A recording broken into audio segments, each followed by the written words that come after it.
Let's watch this. Said, marry him. The case for settling for Mr. Good Enough, so you don't have to. So here's what's in the book. Now, this is the author's opinion. These thoughts are not mine. So, just a brief summary. She believes that if you are a woman and you are 35 and up, if you're looking for a man who does not have kids and who has never been married, you're basically looking for a unicorn, and the likelihood of you finding that man is nearly impossible. I Basically, agree with that. If you're 35 and up, that goes for men too. If you're trying to look for a woman who has no kids, most women and men around our age, I'm early 30s, they have kids. They just got out of a relationship. They probably went through a divorce. I get what this woman's saying. As you get older, the reality is your standards can't be too high. You don't have the same leverage you had when you were in your 20s. You're getting older now. You got to look at what's really important. Does this person have good character? Are they a good human being? How's their attitude? Do they have anger issues? To find a person who has no kids, no baggage is going to be tough when you're looking for a partner in your 30s. So I get what she's saying.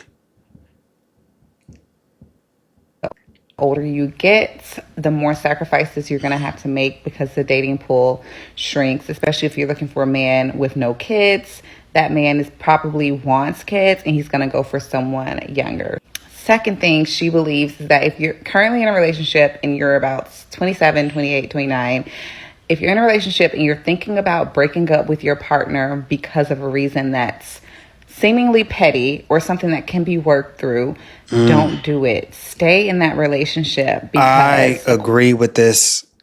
Oh my God, I agree with this. If you're in a relationship, you've been with this person for more than 5, 6 years, you put all this time into this relationship, please do not give up on the relationship. Make it work.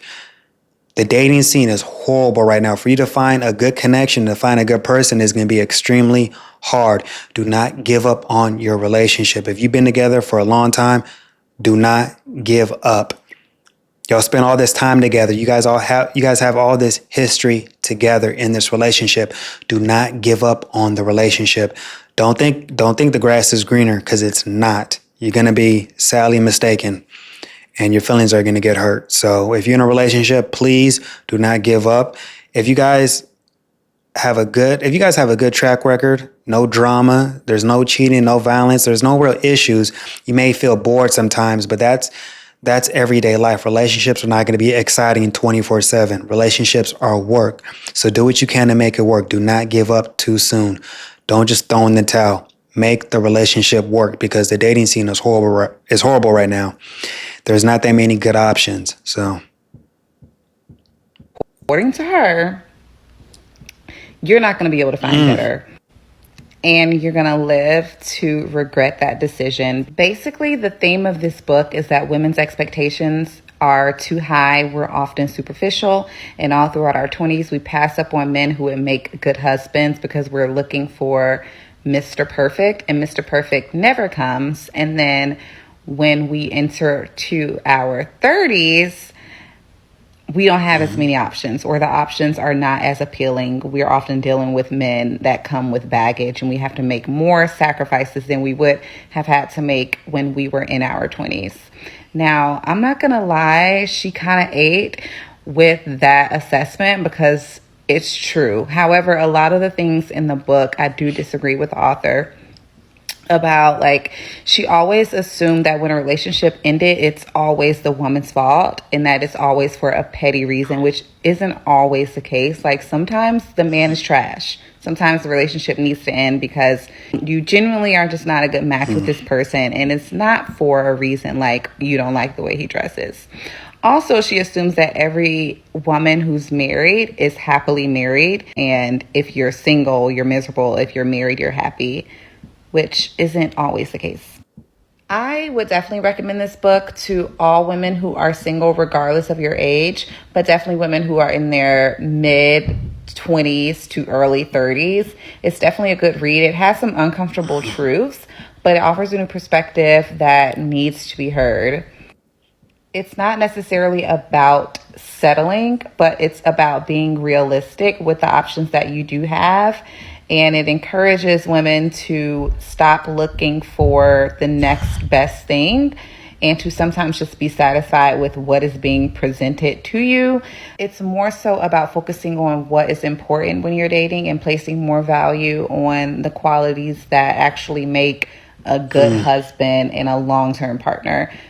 Now, the author herself is actually still single, so this is not a blueprint. It's more so just a warning to the girls. Let me know in the comments, ladies, are you ready to settle? Or are you gonna keep looking until you find Mr. Right?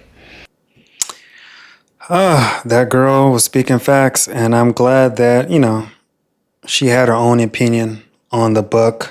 I get what she's saying when it comes to relationships. When relationships end, it's not always the woman's fault.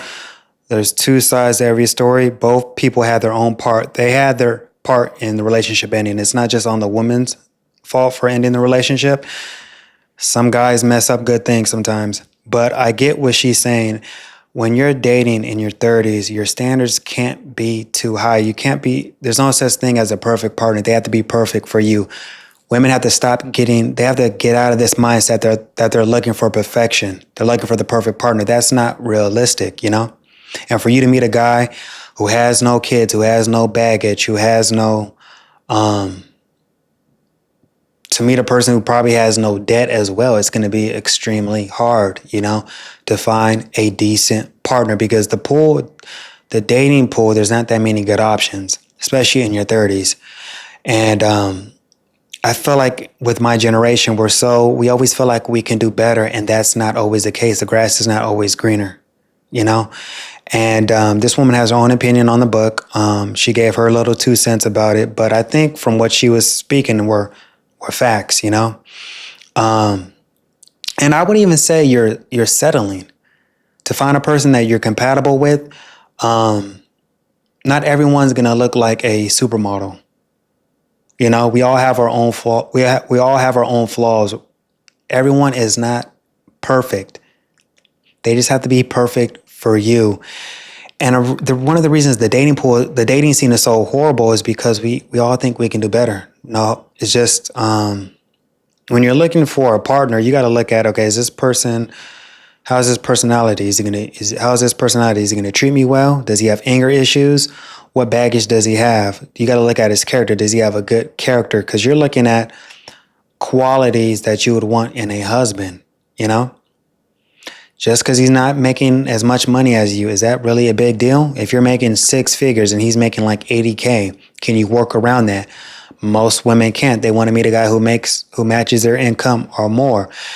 The more money you make as a woman, it's going to be hard for you to find a dude who matches your income or more, who's going to want to settle down, because a man who's making all that money, he has his roster of women. He has options, and you're going to have to compete to get that man's attention. But most women do not want to compete when they date. And there's nothing wrong with marrying Mr. Good Enough. I just don't understand why a lot of these women think they can do better. And I'm not trying to bash women, but you have to be realistic as you get older. You're not going to have the same leverage as you had in your 20s. You're getting older now. Your standards can't be that high. And I get it. A lot of us refuse to settle, but you have to be realistic with yourself. What I'm requiring in a man, would I match his standards if he's looking for a specific woman? Am I what he's looking for? Physically, mentally, spiritually. And a lot of people don't qualify for that sometimes, and it's a tough pill to swallow. This woman was speaking facts, and there's nothing wrong with marrying just Mr. Right. There's no such thing, like I said, man, there's no such thing as a perfect partner. They just gotta be perfect for you. So let me know what y'all think in the comments, man. Y'all have a blessed day. Peace.